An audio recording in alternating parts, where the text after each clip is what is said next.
Assalamualaikum warahmatullahi wabarakatuh. Perkenalkan, nama saya Aisyah Syakira Al-Humaira dengan NPM A1G024071 dari kelas 3B. Di sini saya akan menjelaskan materi mengenai pengalaman belajar pendidikan IPS.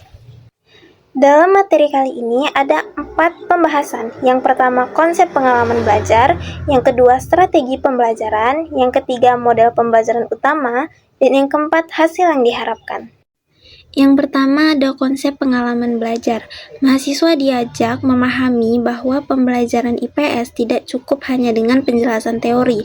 Sebagai calon guru, mereka harus memiliki pengalaman belajar yang nyata dan relevan dengan kehidupan sosial, sehingga mampu membawa pembelajaran IPS di sekolah dasar menjadi lebih bermakna, kontekstual, dan membentuk karakter siswa. Tujuan utamanya adalah menumbuhkan kesadaran sosial, sikap kritis, serta keterampilan kewarganegaraan pada siswa sejak dini. Artinya, IPS tidak hanya mentransfer pengetahuan tentang sejarah, geografi, ekonomi, atau sosiologi, tetapi juga harus membangun kemampuan siswa untuk berpikir, bersikap, dan bertindak secara bertanggung jawab dalam kehidupan sosial. Selanjutnya ada strategi pembelajaran. Untuk mencapai tujuan tersebut, mahasiswa diberi pengalaman belajar melalui strategi aktif. Mereka dilibatkan dalam observasi lapangan untuk mengamati fenomena sosial. Kemudian diminta mengidentifikasi akar masalah yang muncul dari hasil pengamatan tersebut. Masalah ini tidak berhenti pada deskripsi, tetapi dianalisis dengan menggunakan teori sosial yang dipelajari. Hasil analisis kemudian dikembangkan menjadi alternatif solusi yang dapat diterapkan dalam pembelajaran.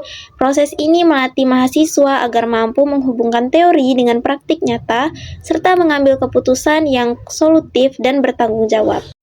Selanjutnya ada model pembelajaran. Yang pertama ada experiential learning dari David Kolb.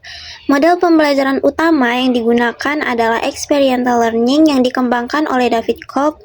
Siklus ini terdiri dari 4 tahap. Yang pertama ada concrete experience. Mahasiswa terlibat langsung dalam persiapan dan perancangan pembelajaran IPS, termasuk mengenali karakteristik siswa dan konteks kelas. Yang kedua, reflective observation. Mahasiswa merefleksikan pengalaman dari observasi, praktik mengajar, atau simulasi.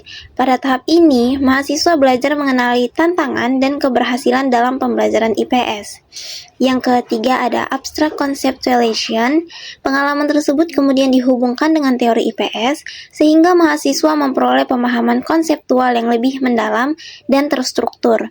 Dan yang terakhir ada active experimentation. Hasil pemahaman diterapkan dalam praktik nyata, misalnya dalam menyusun RPP, strategi pembelajaran, media ajar, dan evaluasi pembelajaran. Selanjutnya ada high flag learning. Experiential learning ini dipadukan dengan high flag atau hybrid flexible learning. Model ini memberi fleksibilitas dengan menggabungkan tatap muka, daring sinkron, dan daring asinkron. Mahasiswa dapat memilih mode belajar yang sesuai dengan kebutuhan, kondisi, dan preferensinya. Namun, fleksibilitas ini menuntut disiplin diri, kemampuan manajemen waktu, serta penguasaan teknologi. Dengan high flag, mahasiswa tidak hanya belajar teori di kelas, tetapi juga melalui diskusi daring, proyek kolaboratif, maupun pembelajaran mandiri. Dan yang terakhir ada hasil yang diharapkan. Dengan mengikuti rangkaian pengalaman belajar ini, mahasiswa dipersiapkan menjadi guru. Yang pertama, kreatif dalam merancang pembelajaran. Yang kedua, reflektif terhadap praktik mengajar. Yang ketiga, adaptif terhadap perubahan zaman dan teknologi. Yang keempat, berorientasi pada konteks lokal melalui kearifan budaya. Dan yang terakhir, inklusif dalam menciptakan pembelajaran yang adil dan menghargai keragaman. Itulah materi yang dapat saya sampaikan mengenai pengalaman pembelajaran IPS. Semoga dapat dimengerti dan bermanfaat bagi semua. Saya akhiri. Assalamualaikum warahmatullahi wabarakatuh.